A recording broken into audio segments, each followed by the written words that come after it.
Astronomers from Japan, Taiwan and Princeton University have discovered 83 quasars powered by supermassive black holes in the distant universe, from a time when the universe was less than 10% of its present age.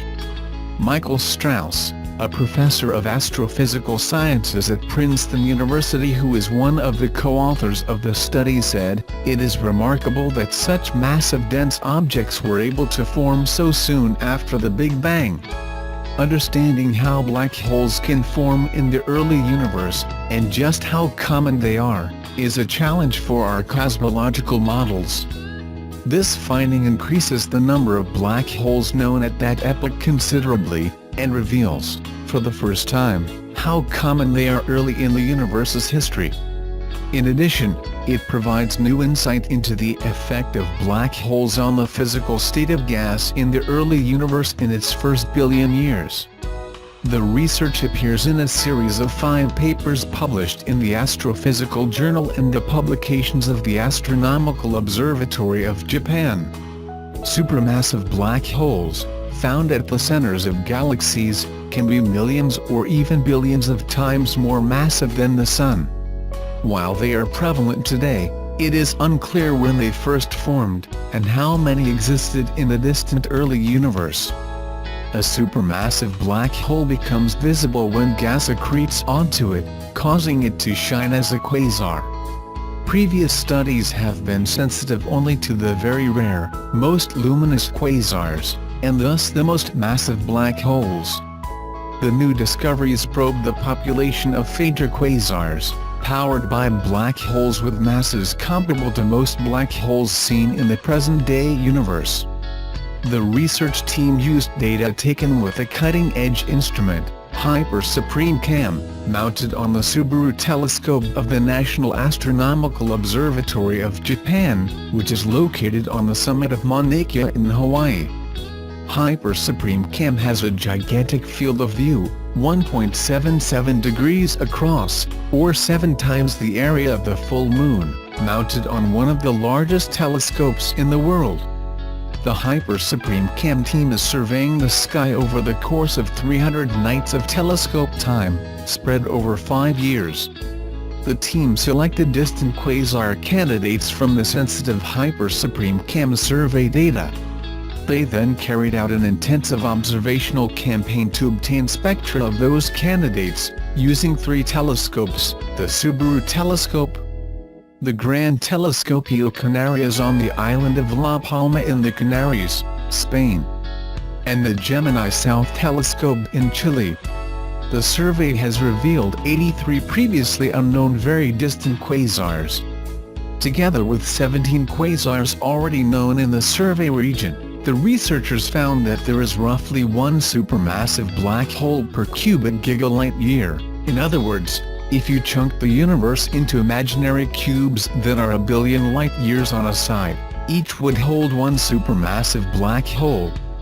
The sample of quasars in this study are about 13 billion light-years away from the Earth.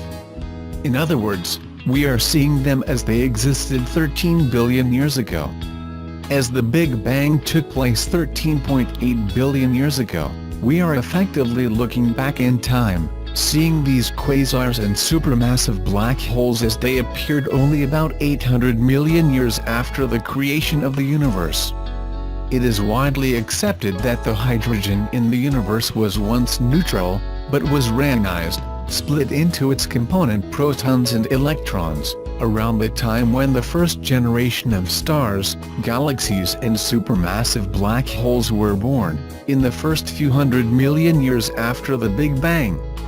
This is a milestone of cosmic history, but astronomers still don't know what provided the incredible amount of energy required to cause the reionization. A compelling hypothesis suggests that there were many more quasars in the early universe than detected previously, and it is their integrated radiation that reionized the universe. Robert Lupton, a 1985 Princeton Ph.D. alumnus who was a senior research scientist in astrophysical sciences, explained, "However, the number of quasars we observed shows that this is not the case. the number of quasars seen is significantly less than needed to explain the reionization. Reionization was therefore caused by another energy source, most likely numerous galaxies that started to form in the young universe. The present study was made possible by the world-leading surveyability of Subaru and Hyper Supreme Cam. Yoshiki Matsuoka, a former Princeton postdoctoral researcher now at Ehime University in Japan, who led the study, said, "The quasars we discovered will be an interesting subject for further follow-up observations with current and future facilities. We will also learn about the formation and early evolution of supermassive black holes, by comparing the measured number density and luminosity distribution with predictions from theoretical models."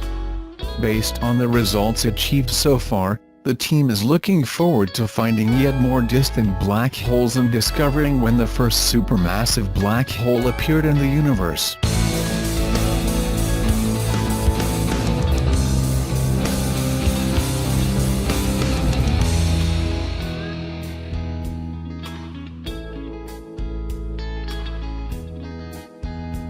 Customers who want an Outback 3.6R six-cylinder model need to move quickly to get one.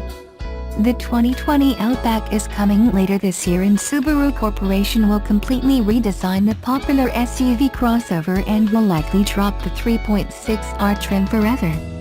The 2019 Subaru Outback comes in 3.6 Limited and 3.6R Touring trims that offer the 3.6-liter boxer engine with 256 horsepower and 247 pounds-ft of torque. Right now, Subaru is offering special deals on 2019 Albanian Lex Outback trims.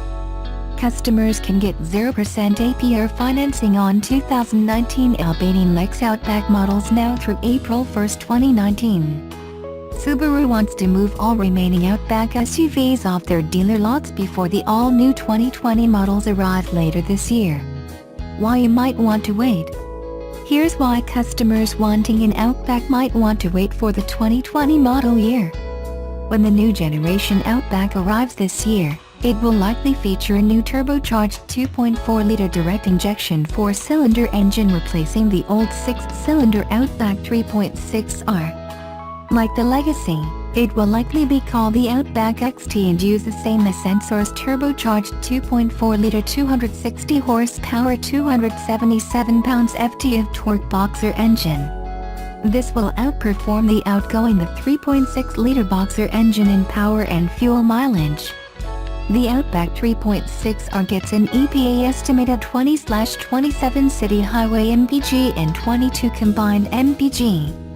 The Ascent 2.4-liter turbo has more horsepower and torque and achieves 21/27 city highway and 23 combined mpg, and it's a bigger vehicle than the Outback. Look for a new 2020 Outback 2.4L to have better fuel mileage numbers. The new 2020 Outback FA24 2.4-liter boxer turbocharged direct injection boxer engine will achieve acceleration and power equal to or better than that of competing vehicles with 3.5-liter 6-cylinder engines. That is accomplished by adding torque over horsepower, because torque is what gets a vehicle moving from a stop and helps in pulling the vehicle up a hill, or when towing.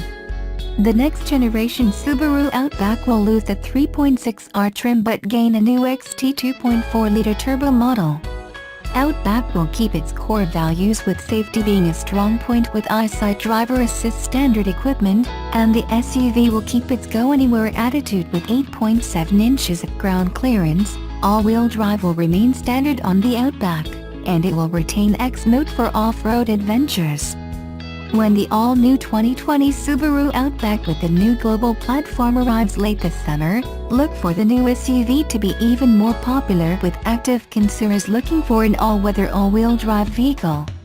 If you want the 3.6R trim, you need to act quickly, but if you can wait, the new turbocharged XT trim will be worth it.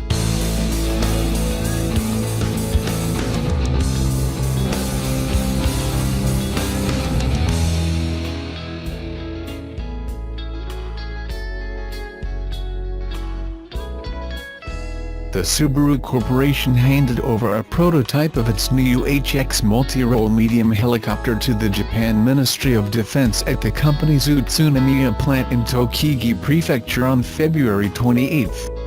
The move comes after the prototype, which is based on the Subaru Bell 412 EPX commercial helicopter, completed its maiden flight on December 25, 2018 and passed a series of subsequent flight tests. The company said it will prepare for the start of mass production of the new multi-role platform. The Ministry of Defense plans to replace the Japan Ground Self-Defense Forces fleet of 127 UH-1JS with about 150 UHXS over the next 2 decades, 34 of which will be acquired under the country's 2019 to 2023 midterm defense program, which was approved on December 18, 2018. Unlike the UH-1J, the new helicopter has 2 engines and a 4-blade main rotor. The Japan Ground Self-Defense Forces has secured $98.7 million to acquire 6 UHX helicopters for fiscal year 2019. Defense officials have told Janes that the first UHXs are expected to be deployed by the Japan Ground Self-Defense Forces by March 2022.